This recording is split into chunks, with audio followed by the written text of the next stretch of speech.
What's going on, YouTube? Welcome back to Therapist Logan Reacts. Today we got a new song from a new artist we haven't done. This artist has been around a little bit. I think blew up on social media, has been doing pretty solid. They got 3,840,000 subscribers on YouTube, so they're kicking butt right now.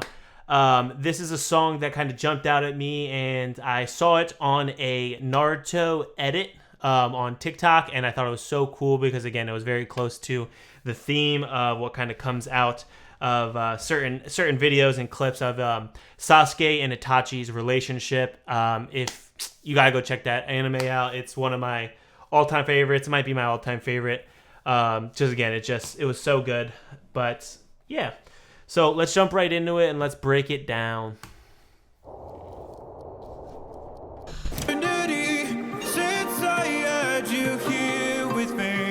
Okay. Since I had to learn to be someone you don't know. Okay. So right off bat, first off, videography wise, beautiful colors. The composition of red and green behind the contrast that it kind of gives. It looks like this is supposed to be maybe a sort of like a phoenix in a way. I don't know, but to the lyrics, but it feels like an eternity since I had you here with me, since I had to learn to be someone you don't know. So it's felt like a long time since I had to become someone who you no longer know. There's definitely some grief and loss undertones a little bit. I don't know. Again, I don't want to make any assumptions. It's very relatively early. As a therapist, if they're young therapists watching, that's definitely something to be a parent of. This is like something that's really important. And I know we typically learn the anchoring technique of like anchoring around certain verbiage, and this is definitely something to be aware of, but you also don't want to jump on it too soon because that can also stop someone from being vulnerable. If someone's practicing vulnerability and you're jumping on it right away, kind of in a way that like is too touchy, it can make them pull back. So again, you don't want to make any assumptions either. You may be making some inferences, and that's perfectly fine. But again, it's better to collect as much information before you feel comfortable. And I just wouldn't feel comfortable jumping on it right now, discussing grief and loss. But definitely some identity themes as well, like who I am. I'm becoming someone different, someone you no longer know. But yeah, let's continue on. Let's see if there's any more things that kind of come from this. To be with you in paradise, what I wouldn't sacrifice. Okay, so these lyrics again, kind of undertone of like maybe like a heaven of some sort. Again, could be there's some other things that it could be referring to. Wouldn't, again, definitely taking more, obtain all the information. Why'd you have to chase the light somewhere? Sorry for stopping it so quickly many times. So I think here we can kind of, there's three really big statements, and this most recent one, why'd you have to chase the light? You know what I mean? And it's just, again, that's typically aligned with someone passing on to the next life or just passing away from this life, and whatever you may believe kind of in that moment. But there's always been that light at the end of the tunnel associated with end of life scenarios. So that's typically seems to be what's going on here.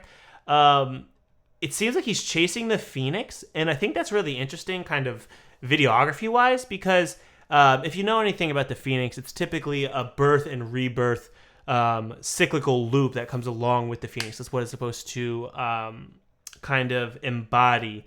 And with him chasing this phoenix, there is a interesting loop that can occur, because if it's in therapy, I typically deal with clients who have maladaptive thought patterns or cycles or loops that kind of negative feedback loops is what some of those are called. And I wonder if this is kind of framing it in that way, like, oh, like this is a negative loop, and it's just kind of chasing this phoenix that is going to be born again and reborn again, and it's just never ending stop until you're able to disrupt it. So I'm just curious if that's kind of the play on like visuals that are. You have to chase the light somewhere I can't go. So there's also an interesting thing that I kind of just thought about right now that I've never really. I do a lot of. I do typically have some trainings in grief and loss, and I really do just enjoy that existentialism that kind of comes along with that. But I've also, in my personal life, kind of reflected on when someone passes away or someone is no longer with us on this planet or on this plane of existence.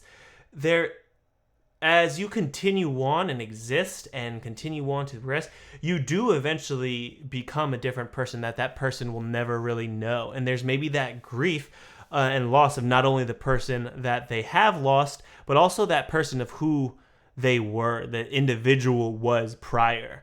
And I think that's really an interesting dynamic to kind of connect that with. That is there this underlying guilty feeling that comes along with continuing to progress on as an individual I've loved, or somebody I've been connected with, or somebody I love who has passed on? Is there a guilt that comes along with changing and becoming somebody that this person has never known and will never know? And I wonder if there's a guilt that kind of comes along with that. And I think there probably is. I couldn't imagine there not being. It's just something I've reflected on after losing people in my life recently, and just like someone that's really dear to me, like not being able to see the accomplishments in the person I'm becoming. It just sucks, you know, and that's definitely just one of the harder things to really witness and kind of just overcome. And just reflecting on it, just like making me a little emotional, I'm not gonna lie. But definitely something to be aware of. There definitely seems to be some stages, some undertones of the grieving process here. Maybe bargaining, definitely some depression, a lot of questioning kind of components. But there's also a little bit of like anger undertones I'm seeing. Like, why did you have to go and chase the light somewhere I can't go? Like, I'm pissed at you for doing something that I can't go with you. I'm like, you know what I mean? Questioning. It's not like super angry, but there is little anger undertones there. So again, just be familiar with the grieving process. It's not linear. Your clients will go from anger to bargaining to depression to denial to acceptance, back and forth. There's not linear at all, and it's not secular either. So it's very fluid. They can go back and forth in between each one, and different things will set them off too. So it's good to find those patterns and help them process that. Somewhere I can't go as I walk this world alone. Wow. As I walk this world alone. I love this ending to this video. Oh my goodness. So look at this. Look at this. Look at his facial expression changed. And as therapists, body language is so big. It's the loudest thing in the room most of the time.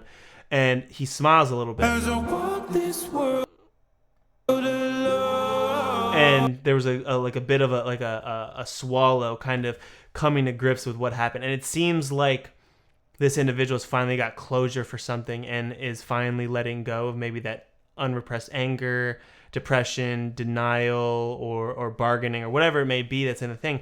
And there's this acceptance that comes along, and the feeling of letting go and dispersing kind of into the air. And I think that's really beautiful of how it's like, because it seems like this individual finally got closure of the grief and loss, kind of came to terms with it, and got an answer that it needed. And he's no longer chasing the phoenix, which is, again, I could be completely wrong, I could be reading too much into it, but it kind of like he broke that secular pattern, that loop of following maladaptive negative feedback loops that, again, would have continued them on and on and on until it was time to come to grips and time to confront the elephant in the room, the main part, which is his grief and sadness. And that's what he's doing here with this portal, and recognizing, I guess, the individual was the one that passed on, and there was the connection, and there was, like, again, an understanding that this is it. Like, it's time to let go. And I love this, but as therapists, we also have to be based in reality as well. And there's reality therapy for a reason. And sometimes you have to deal with individuals and express options of sometimes these individuals aren't going to get the closure that they want. And that's really, really difficult to explore. And it's really uncomfortable. It's hard because sometimes these people won't. The closure that they long for, the closure that they've been driving for, the closure that they need, that they feel they need, they'll never get. And that's one of the hardest things that I've had to overcome and work with, just because, again, it's like, unfortunately, nobody really owes you closure. It's the nice thing to do. It's a good thing to do, but you're not guaranteed it. So I'm glad this individual got it, and I'm glad typically with grief you're able to eventually process and get through it. I don't know if you get closure necessarily, but definitely processing. It's definitely a roller coaster of emotions for sure. But let me know in the comments what you think. Is there anything that stuck out to you in this video? Do you think I read too deep? Do you think I misunderstood something? Let me know in the comments down below. Let me know what you think. Do you like this song too? I'm curious. I love this song. This song gets a like for me. It's on my playlist. I've been playing it nonstop. This helps me, again, process some of my emotions that come with loss and grief and stuff. So definitely some stuff that will definitely help me in the future now that I've kind of thought some of these things out. But make sure, again, you drop that like. I appreciate it. And make sure you're subscribed as well. I love the community we're starting to build. And it's just awesome. I just think it's really cool what we're starting to do and create a little name for ourselves on YouTube. And I'm glad you guys are part of it with me. And I just can't thank you guys enough. But thank you so much for watching, and I'll catch you next video.